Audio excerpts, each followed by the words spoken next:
네, 오늘 2월 22일입니다. 수요예배 나오신 우리 성도님들을 환영합니다. 또 축복합니다. 말씀 나누기 전에 공동기도 제목으로 기도하는 시간 갖도록 하겠습니다. 홍석화 집사의 암을 치료해 주십시오. 배옥준 집사의 뇌졸중을 치료해 주십시오. 언어가 회복되고 오른쪽 팔다리에 힘이 생겨나도록 해 주십시오. 곽한나 집사를 치료해 주십시오. 권하자 집사가 다시 걷도록 해 주십시오. 이승학 성도의 뇌종양 치료가 잘 되게 해 주십시오. 권현민 형제를 치료해 주십시오. 김에브라임 형제가 신장 이식을 속히 받도록 해 주십시오. 김시희 집사의 뇌종양 치료가 잘 되게 해 주십시오. 김수진 집사의 항암 치료가 잘 되게 해 주십시오. 예수님의 이름으로 기도합니다. 아멘. 아멘. 오늘 본문의 말씀은 잠언 18장 1절에서 24절까지 말씀입니다. 명철과 지혜는 사람을 살린다 하는 것입니다. 명철과 지혜는 사람을 살립니다. 지금 우리 잠언을 보고 있는데요. 잠언은 다 비슷한 말씀입니다. 쭉 무슨 스토리가 있는 게 아니라 하고 싶은 말을 단문으로 한 절 한 절 이렇게 우리에게 교훈을 주고 있는데, 오늘 본문에 보시면 악한 것과 미련한 것과 명철한 것에 대해서 이야기합니다. 악한 것, 미련한 것, 명철한 것. 그러면서 사람에게 지혜가 왜 필요한지를 우리에게 설명해 주고 있습니다. 자, 우리 한번 같이 한번 보시겠습니다. 먼저 악한 것은 사람의 삶을 망친다고 말합니다. 악한 것은 무조건 사람의 삶을 망칩니다. 자, 어떤 말씀인지 한번 같이 보시겠습니다. 18장 3절에 보시면 악한 자가 이를 때에는 멸시도 따라오고 부끄러운 것이 이를 때에는 능력도 함께 오느니라.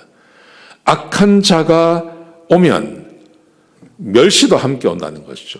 악하면 멸시받습니다. 악하면 멸시받습니다. 자, 그 다음 말씀 보시면 또 이렇게 되어 있습니다. 12절에 보시면 사람의 마음의 교만은 멸망의 선봉이요 겸손은 존귀의 길잡이라. 사람이 교만하면 악한 걸 말하는 거죠. 그러면 멸망한다, 반드시 망한다 하는 것입니다. 자, 15절에 보시면 이런 말씀이 있습니다. 악인을 두둔하는 것과 재판할 때 의인을 억울하게 하는 것이 선하지 아니하니라. 이런 게 악한 것입니다. 재판할 때 악인을 두둔하는 것, 그거 좋지 않다. 그거 반드시 망한다는 것입니다. 악한 자가 되면 반드시 멸시를 받습니다. 사람의 마음이 교만하면 멸망당합니다. 그리고 하나님 보시기에 악한 것을 두둔하는 것은 하나님 보시기에 선한 것이 아닙니다. 여러분, 그러므로 악한 것이라는 것은 우리의 삶을 망가뜨리는 것입니다. 자, 또 하나가 있습니다. 사람의 삶을 망가뜨리는 것이 미련한 것입니다. 성경의 다른 주제에서는 미련에 대해서 그렇게 많이 말하지 않습니다. 근데 이 잠언에서는 미련한 것에 대해서 자주 이야기합니다. 제가 몇 번을 말씀드렸을 것입니다. 자, 미련한 것이 어떤 거냐 하면, 자, 2절 보십시오. 미련한 자는 명철을 기뻐하지 아니하고 자기의 의사를 드러내기만 기뻐하느니라. 미련한 사람은 명철한 것을 기뻐하지 않고 그냥 자기 말만 한다는 거예요. 진짜 좋은 길이 있는데 그 좋은 길을 버려버린다는 것입니다.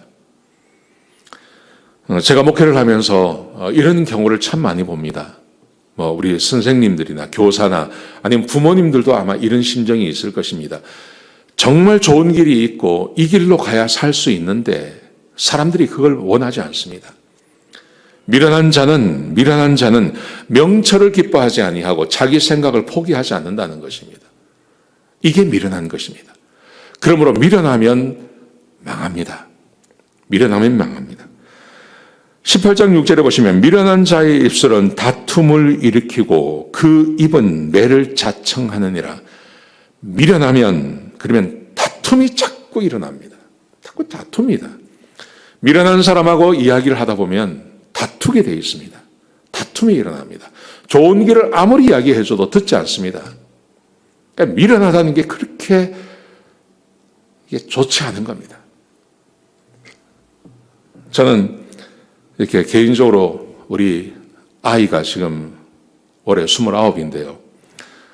기도를 하는데 며느리감을 위해서 기도해야 되지 않습니까?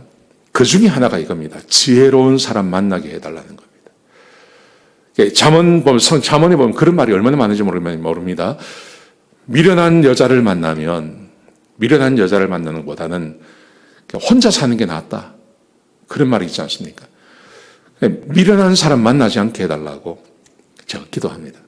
저희 아이를 위해서 기도할 때 결혼을 하는데 미련한 사람 만나지 않게 해달라고, 지혜로운 사람 만나게 해달라고 제가 늘 기도합니다. 지혜로운 사람 만나는 게 정말 중요한 것입니다. 18장 7절에 보시면 미련한 자의 입은 그의 멸망이 되고 그의 입술은 그의 영혼의 그물이 되느니라.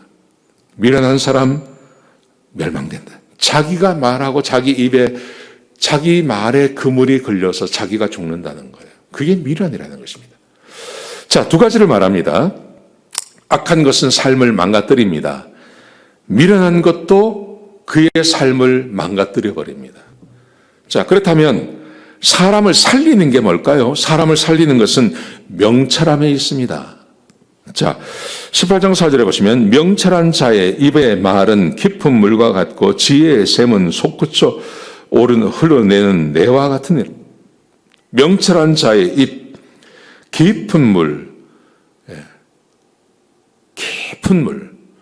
깊은 물은 물이 항상 깨끗합니다. 물맛이 참 좋습니다. 물이 아주 찹니다.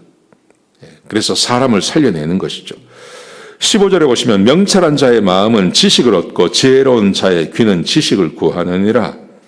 명철한 자의 마음, 명철한 사람은 항상 자기 것에 만족하지 않습니다. 자기 것만 주장하지 않습니다. 명철한 사람은 지식을 구합니다. 새로운 것을 구합니다. 좀 더 좋은 것이 없나 하고 계속 바라보게 되어 있습니다. 여러분, 이단과 우리 정통의 신앙의 차이가 뭐냐면요. 이단은 이것입니다. 성경의 몇 가지만 딱 가지고 그것만 가지고 성경 전체를 해석하려고 합니다. 미련한 자들이죠. 근데 성경을 우리 정통교회는 수천 년, 2000년 이상을 성경을 해석해 오지 않았습니까? 구약까지 따지면 수천 년이죠. 2000년 이상 성경을 공부했는데 지금도 성경을 공부합니다.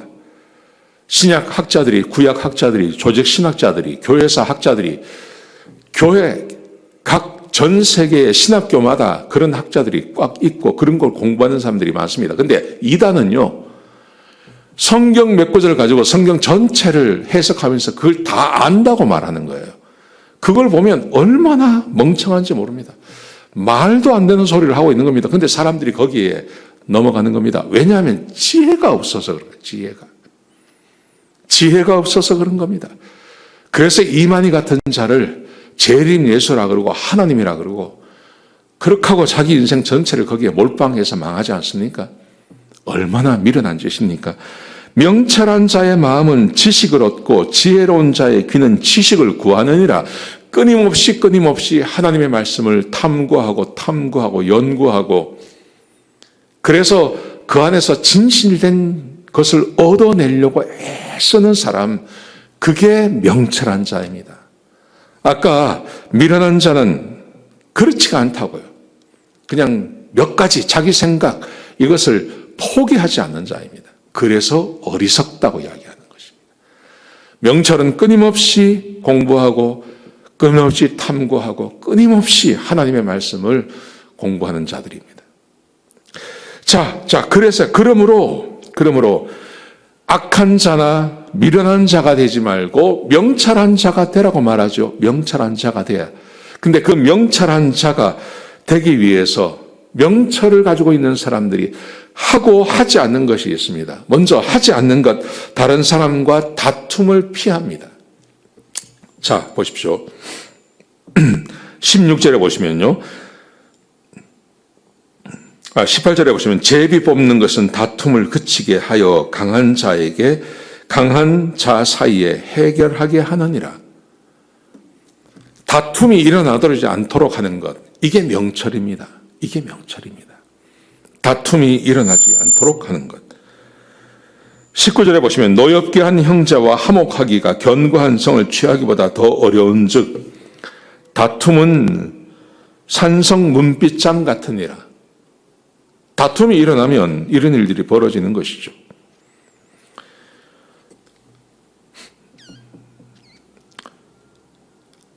두 번째 보시면요. 명철이라는 게 뭐냐 하면 명철은 부유함보다 하나님을 의지하는 것입니다. 부유함보다 하나님을 의지합니다. 10절에 보시면 여호와의 이름은 견고한 망대라 의인은 그리로 달려가서 안전함을 얻느니라. 하나님의 이름은 견고한 망대 같아서 그 하나님 앞에 피하기만 하면 언제나 안전합니다. 여러분 그런데 부자는 11절에 보시면요. 부자의 재물은 그의 견고한 성이라. 부자는 자기의 재물을 믿습니다. 부자의 재물은 그의 견고한 성이라. 근데 부자가 뭐 2대가 가는 부자가 없다고 하지 않습니까? 돈을 믿고 사는 게 얼마나 어리석은지를 우리에게 말씀하십니다. 하나님을 의지하고 하나님만 의지해야 되는데 이게 명철입니다. 근데 부자가 자기의 재물을 믿고 사는 것, 이게 어리석은 것입니다. 세 번째, 아내를 기뻐하게 하는 것입니다. 아내를 기뻐하는 것입니다. 22절 보십시오. 아내를 얻는 자는 복을 얻고 여호와께 은총을 받은 자니라. 결혼 누구나 다 하는 거 아니야? 그리고 내가 이미 결혼하고 내 마음대로 할 수 있다고 생각합니다. 근데 성경이 뭐라고 말씀하시냐면 아내를 얻는 자는 복을 얻고 하나님께 은총을 받는 자입니다. 그러면서 그 다음 말씀해 보시면요. 24절에 보시면 많은 친구를 얻는 자는 해를 당하게 되거니와 어떤 친구는 형제보다 친밀하니라. 아내를 얻는 것은 복이 됩니다. 근데 친구가 많으면 해를 당하게 된다는 거예요. 여러분 이게 무슨 말이냐 하면요. 많은 사람들이 아내보다 친구를 더 따라가는 경향이 있습니다. 세상 가운데. 그런데 아내를 위해서 아내와 더 친밀한 관계 가운데 살아야지 아내가 아닌 다른 사람들과 더 친밀한 관계 가운데 살아가면 그 사람은 반드시 해를 당하게 되어 있다는 것입니다. 여러분 이상이라고 하는 우리나라의 유명한 가수를 아마 기억하실 것입니다. 근데 이분이 제가 한번 텔레비에서 그분 자기 이야기하는데 내가 깜짝 놀랐어요. 뭐냐 하면 자기가 결혼했는데 자기 아내가 자기한테 그랬대요. 친구를 너무 좋아하지 말고 자기를 좀 사랑해달라고 그랬대요. 그랬더니 이분이 뭐라고 그러냐면 나는 그렇게 할 수 없다. 나는 당신보다 친구가 더 좋다. 그러면서 이혼했다는 거예요. 뭐 그런 바보 같은 소리가 있습니까? 그거 얼마나 바보입니까? 얼마나 바보 같은 짓이에요. 성경이 말합니다. 아내를 얻는 자는 복을 얻고 많은 친구를 얻는 자는 해를 당하게 되어져 있다. 이 말씀 꼭 기억하셨으면 좋겠습니다. 자, 네 번째, 말을 은혜롭게 해야 됩니다. 18장 20절 보십시오. 사람의 입에서 나오는 열매로 말미암아 배부르게 되나니 곧 그의 입술에서 나오는 것으로 말미암아 만족하게 되느니라. 지혜라는 것은 어떤 것이냐 하면 말을 은혜롭게 하는 것이라는 것입니다. 21절에 죽고 사는 것이 혀의 힘에 달렸나니 혀를 쓰기 좋아하는 자는 혀의 열매를 먹느니라. 말을 지혜롭게 하는 것, 그게 명철함이고 그게 지혜라는 것이죠. 사람은 자기의 삶에 자기가 책임을 지는 겁니다. 내가 어떻게 사느냐에 따라서 내 삶이 이렇게 결정이 되는 것입니다. 악한 것을 좋아합니다. 반드시 망합니다. 명철하지 못합니다. 어리석습니다. 미련합니다. 그러면 그 삶도 마찬가지입니다. 근데 명철하고 특별히 선과 악을 구분할 줄 알며 내 돈을 믿는 게 아니라 하나님을 믿고 친구가 아니고 나와 결혼한 아내를 더 의지하고 말을 은혜롭게 하면 그 사람은 하나님께서 반드시 은혜를 주시며 그렇게 사는 것이 복된 거라는 것입니다. 반대를 생각해 보십시오. 악한 것을 좋아해요. 미련하게 살아가요. 내 아내가 아니라 친구들을 더 좋아해요. 하나님보다는 돈을 더 믿고 살아요. 말을 함부로 막 해요. 그러면 그 인생 보지 않아도 알 수 있다는 것입니다. 절대 하나님의 은혜가 임하지 않는다는 것이죠. 이 말씀 꼭 기억하셨으면 좋겠습니다. 다른 성경에서 다루지 않는 부분들을 이 잠언이 다루고 있는 겁니다. 이 잠언이 우리에게 주고 있는 교훈을 따라서 하나님의 지혜를 따라 하나님을 더 의지하며 지혜롭게 사시는 성도들님들 다 되시기를 주의 이름으로 축복합니다. 기도하시겠습니다. 아버지 하나님, 귀한 말씀 주셔서 감사합니다.